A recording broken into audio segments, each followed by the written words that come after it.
Bonjour, ravie de vous retrouver ou enchantée de faire votre connaissance si c'est la première fois que vous voyez une des vidéos de cette chaîne.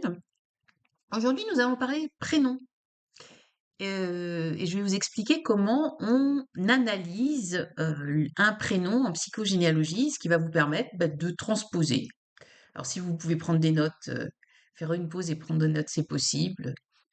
De transposer, pour, analyser, votre prénom, les prénoms de votre famille et comprendre ce qui peut se jouer dans le choix des prénoms.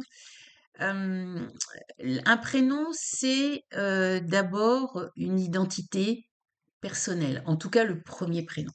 C'est vraiment ce que vous portez, notamment de ce qu'on appelle le projet parental, le projet familial, c'est-à-dire ce qu'on a, en soi, et qu'on veut perpétuer, ou ce qu'on n'a pas en soi et qu'on veut voir, hem, dans son enfant, donc on va regarder, ce qui se je vais dire ce qui se trame, ce qui tourne autour de ce premier prénom. Et puis on a souvent un deuxième ou un troisième prénom. Alors, c je crois que, un deuxième prénom au moins, c'est une obligation de l'état civil pour éviter les risques d'homonymie et les usurpations d'identité, je sais pas. Mais en tout cas, ce deuxième et troisième prénom, il est souvent lié plutôt aux mémoires familiales, aux loyautés amicales, hein. On donne le prénom d'un grand-père, le prénom de la marraine, le prénom de la meilleure amie, etc. Mais ça dit aussi quelque chose. Pourquoi cet ancêtre? Pourquoi cet ami? Et tout ce que ça peut véhiculer aussi d'additionnel au premier prénom. Alors, un prénom, ça a un sens. Hem, En général, il y a une étymologie. Alors, on trouve, hein, facilement maintenant sur internet l'étymologie des prénoms. Je prends l'exemple du mien, Sophie, heu, qui signe Sophia en grec, c'est la sagesse. Hem et donc il y avait sans doute une volonté, de ma famille de mettre de la sagesse dans l'arbre. Alors pourquoi? Peut-être que, heu alors je vais parler maintenant en général, pas de ma vie particulière, mais peut-être que, il y a eu des problèmes de maladie mentale. Il y a peut-être eu, quelqu'un qui était un peu foufou, un peu nomade, un peu, quelqu'un qui savait pas, garder de l'argent, qui dépensait, qui était pas raisonnable. Bref, voilà. Donc on regarde l'étymologie du prénom, le sens du prénom. Benjamin, par exemple, c'est le dernier né, heu c'est le dernier, hein, le benjamin, quelque part. Ça peut être donné dans une famille, avec l'idée que, voilà, c'est le dernier, quoi. Dans une fratrie, on on n'en veut pas d'autres. Mais il y a aussi un petit côté affectif, le petit dernier, hein. Ça peut être, par exemple, bon, bah, maintenant je commence à être âgée, j'ai eu déjà plusieurs enfants, allez, on se fait plaisir avec un petit dernier. Vous voyez, c'est pas nécessairement péjoratif, l'idée de petit dernier, mais voilà, c'est ce que peut recouvrir un prénom. Adam va être plutôt un prénom qu'on va donner, pour le premier de la fratrie, ou en tout cas pour le premier garçon, hein, parce que c'est le premier homme. Alors, il peut y avoir une connotation religieuse, mais c'est souvent quand même, on a envie d'un garçon, un vrai, quoi, hein. Euh, il y a une identité masculine forte dans le prénom Adam, tout comme une fille qu'on appellerait Ève, on a envie d'avoir une fille, une vraie fille, entre guillemets. Ce qu'on peut regarder autrement, une fois qu'on a vu l'étymologie, ce sont les saints patrons. Alors, c'est pas nécessairement conscient parce qu'aujourd'hui, il y a beaucoup de gens qui ne connaissent plus les saints patrons. Mais c'est quand même intéressant de voir. Alors, si je reprends mon prénom, c'est la patronne des écolières, c'est d'autant plus drôle, entre guillemets, que j'ai été que j'ai travaillé pendant de longues années dans l'enseignement, l'éducation nationale. Donc, Mais ça peut être, tout simplement le souhait d'avoir un enfant, par exemple autrefois où le statut d'enseignant était, surtout l'institutrice, c'était quelqu'un ou l'instituteur, c'était quelqu'un d'important, de donner comme ça un certain statut intellectuel dans des familles où on n'a pas fait d'études, ou ça peut être pour répondre faire écho à un ascendant qui a voulu être enseignant mais qui a pas pu, ou qui a été enseignant et c'était une personne importante de la famille, on lui rend hommage. Donc, vous voyez, ça peut être des choses comme ça. Le Saint Christophe, qui est le patron des voyageurs, on peut donner Christophe d'une manière consciente ou inconsciente, le prénom Christophe à euh, dans des familles où il y a des nomades, des routiers, des exilés, etc. Là, on a une particularité, c'est ce qu'ont les enfants trouvés. Alors, un peu moins né sous X parce que maintenant on peut donner, quand on accouche sous X, on peut choisir le prénom de l'enfant. Mais autrefois, les enfants trouvés, on prenait souvent la date, le prénom de naissance. Alors évidemment, si c'était trop connoté masculin et féminin, on changeait. Mais donc voilà, on s'appelait Martine, on appelait Martine si on était le 30 janvier, Rémi si on était né le 15 janvier, etc. Et, et on donnait aussi des mois de l'année comme nom de famille. Il y a d'ailleurs une série télé policière où un des personnages s'appelle Alice Avril. Elle est née le jour de la Alice, au mois d'avril, et d'où c'est un enfant abandonné, une enfant abandonnée, d'où ce nom. Et je me suis dit que quelque part, le maréchal Juin, hein, héros de la Seconde Guerre mondiale, aurait, enfin héros, un militaire, aurait peut-être des ascendants qui auraient été des enfants, un enfant trouvé au mois de juin. Pour en revenir aux prénoms, il y a aussi tous les prénoms protecteurs.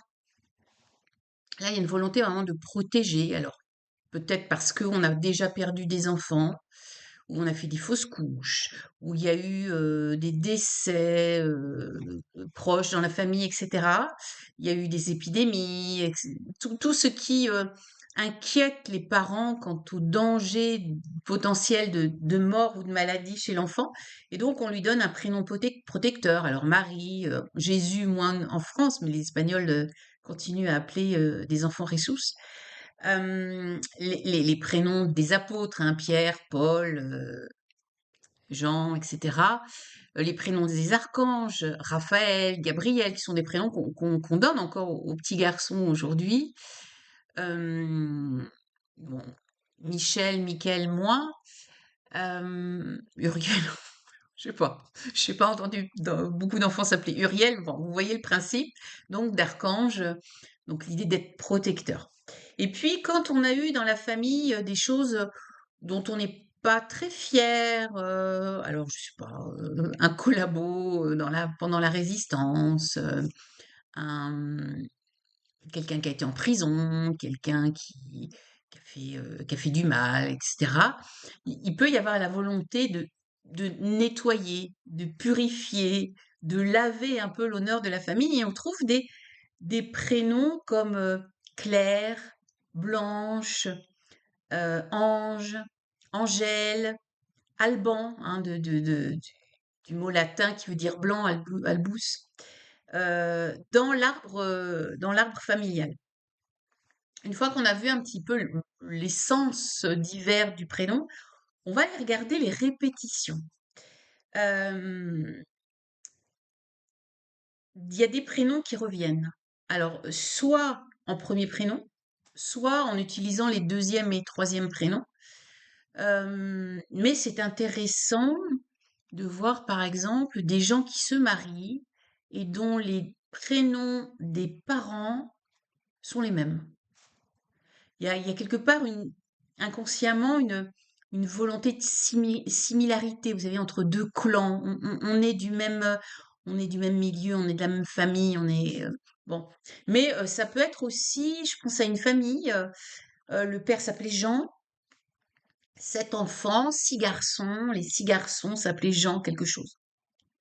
Ça me fait penser à un roman jeunesse de d'Arou Vigneault qui est une série qui est délicieuse, hein, le Camembert volant. Si vous avez des enfants de 8-11 ans, n'hésitez pas. L'omelette au sucre, où il raconte cette enfance où ils s'appellent tous Jean quelque chose, mais ça existe, hein, moi j'ai connu une famille comme ça. Et là, il y a quelque chose, une façon de dire vraiment, c'est le fils du père, quoi. C'est le fils du père et on appartient tous au père. Bon. Mais sans aller jusque-là, on regarde comme ça les répétitions et qui porte le prénom de qui. Parce que quand c'est pas clarifié, ces choses-là, on peut se retrouver à inconsciemment porter des poids, des missions familiales, des loyautés familiales, des répétitions familiales dont on n'a même pas conscience, parce que quelquefois c'est un ascendant, c'est un arrière-grand-père ou c'est un grand-oncle qu'on n'a jamais connu, mais l'inconscient transgénérationnel fait que bah, ça arrive jusqu'à nous. Excusez-moi, je fais bouger mon bureau. Euh, Quelque chose qui peut être assez, ça peut être, alors c'est euh, pas bon, on peut dire psychologiquement, mais ça peut aller même être dramatique. Ce sont les enfants qui portent des prénoms d'enfants morts. Alors, c'est-à-dire qu'ils sont là quelque part pour réparer. Sauf que c'est très très lourd d'être l'enfant de réparation. Alors, ça peut être carrément un frère ou une sœur, donc carrément au premier degré, mais ça peut être aussi euh, voilà, des grands-parents. Le premier enfant est mort-né, le deuxième est lui-même parent et donne le prénom de l'enfant mort-né, par exemple, ou de l'enfant mort en bas âge. Mais ça peut être aussi des loyautés. J'ai connu par exemple une jeune femme qui a demandé, euh, toute jeune femme sur son lit de mort, à ce que sa petite sœur, qui était dans la mère était enceinte, la petite sœur qu'elle est arrivée porte son prénom et les parents se sont sentis obligés de valider, entre parenthèses, le souhait de cette jeune femme, toute jeune femme mourante. Et donc l'enfant était là pour porter ce désir et porter cette vie avortée, puisqu'elle était très très jeune, elle était encore étudiante. Vous avez aussi les prénoms féminins en ette. Claudette, Jeannette, Juliette, Paulette, etc. Eh bien, ette, c'est un préfixe qui veut dire petite. Donc, c'est la petite Claude, la petite Julie, la petite. Alors, il y a l'idée quand même de garder pour soi l'enfant, hein, qu'il reste petit, mais il y a aussi, dans certaines familles, aller regarder s'il n'y aurait pas un Claude ou une Claude, s'il n'y aurait pas un Jean ou une Jeanne, etc. Et cet enfant, ce serait symboliquement, inconsciemment, l'enfant de ce grand-père Claude, l'enfant de cette grand-mère Jeanne, etc. Dans les répétitions, vous pouvez avoir aussi des répétitions thématiques dans un arbre, qui sont pas nécessairement conscientes. Vous allez avoir la grand-mère qui s'appelle Anémone, la grande-tante qui s'appelle Marguerite, et puis la mère qui s'appelle Rose, et puis la petite fille qui s'appelle Fleur, puis l'arrière-petite fille qui s'appelle Myosotis. Et, euh, et c'est pas, c'est quelque chose qui dit, ces répétitions comme ça thématiques, c'est quelque chose qui dit vraiment, c'est un côté très clanique, on fait partie de la même famille. Alors, ça peut être un peu plus déguisé, ça peut être, vous allez voir Philippe, hein, qui veut dire l'amoureux, étymologiquement, c'est l'amoureux des chevaux, hein, philos, hippos. Euh, Vous avez Hippolyte, qui renvoie aussi au cheval. vous avez, alors je sais plus si c'est Marc ou Éloi, un des 2, qui est le patron, des métiers du cheval, des palefreniers ou des maréchaux, maréchal, pardon, maréchaux, bon, ceux qui réparent les fers des chevaux, excusez-moi. Et donc, ce sont comme ça, il y a des répétitions, il faudrait aller regarder ce qu'il y a à l'origine qui rend le cheval aussi important dans cette famille. Alors, c'est peut-être évident, hein, c'est peut-être une famille où on s'occupe des chevaux, mais c'est peut-être plus caché, entre guillemets. Les prénoms étrangers, alors il y a deux possibilités. Il y a tous ces prénoms étrangers qui sont liés à des stars. Euh, alors là, je sors des, excusez-moi, je sors des répétitions et je parle de particularité. Euh, Quand on choisit un prénom de star, de célébrité pour son enfant, bon, il y a quelque chose. Alors, je dis star célébrité parce que ça peut être aussi, pourquoi pas, un grand philosophe, un grand écrivain. C'est pas nécessairement une rockstar, mais il y a quand même l'idée qu'on veut donner à son enfant un avenir un peu quand même une certaine visibilité, une certaine réussite dans la vie de son enfant. On a eu euh, on a eu des Johnny, puis des Dylan, puis des Nabila. Alors aujourd'hui, je ne sais pas quelles sont les stars à la mode, mais bon, ça dit, je veux pas avoir un enfant lambda comme tout le monde, l'appeler Emma ou Enzo parmi les nombreux Emma et Enzo. Bon, mon enfant, c'est quelqu'un de spécial, je veux en tout cas qu'il le soit. Mais vous avez aussi des prénoms étrangers qui parlent d'expériences à l'étranger ou d'étrangers dans les ascendants. Donc, des migrants, des exilés, des, des nomades, ou des gens qui ont, par exemple, été parias un peu parce qu'ils ont épousé un étranger. Et puis, hop, ça ressort. Parce que c'est un peu le principe en psychogénéalogie. Quand vous cachez de la poussière sous le tapis, invariablement, à un moment, le tapis, il bouge et la poussière ressort. Ça ne reste jamais complètement enfoui. Donc, il peut y avoir comme ça des choses de l'étranger ou un ascendant qui a vécu une expérience je sais pas, de travail à l'étranger mémorable, et puis on a gardé ça en soi plus ou moins consciemment. Il faut regarder aussi, quand on analyse un prénom, le contexte historique. On a eu beaucoup de France et de François pendant la Première et la Deuxième Guerre mondiale, hein, pour relancer euh, l'identité nationale, on va dire. Mais on a aussi eu, par exemple, alors enfin, moi ça m'amuse, c'est Philippe. Alors Philippe, il y en a eu plein pendant la Seconde Guerre mondiale à cause de Philippe Pétain. Et, euh, et puis après la Seconde Guerre mondiale, on a eu plein de Charles à cause de Charles de Gaulle. Donc, vous avez des prénoms comme ça pour lesquels vous pouvez presque dater en termes de,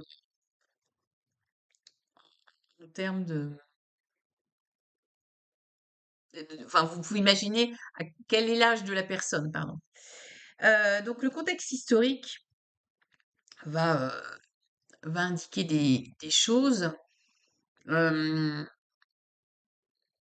je sais qu'aujourd'hui, par exemple, il y a des familles d'origine juive mais non pratiquantes qui veulent éviter de donner des prénoms de type Esther ou Benjamin, enfin, parce que c'est la peur que ce soit identifié comme juif et donc avec le risque de discrimination. À minima, ce qui est terrible qu'on puisse pas choisir le prénom de son enfant, quelle que soit sa nationalité, sa religion. Euh, et puis, on va regarder le contexte familial. Qui a choisi le prénom? C'est important de savoir qui. C'est une première question à poser. Quelles étaient les attentes des parents? Quel était le projet parental? Je prends l'exemple de deux familles. Deux familles ayant un enfant qui s'appelle Benjamin. Vous allez dire, je suis obsédée par Benjamin, mais c'est des exemples qui me viennent comme ça. Parce que je prends des notes, des grandes lignes. Après, les exemples viennent parce que je veux que ce soit plus vivant, viennent en faisant la vidéo.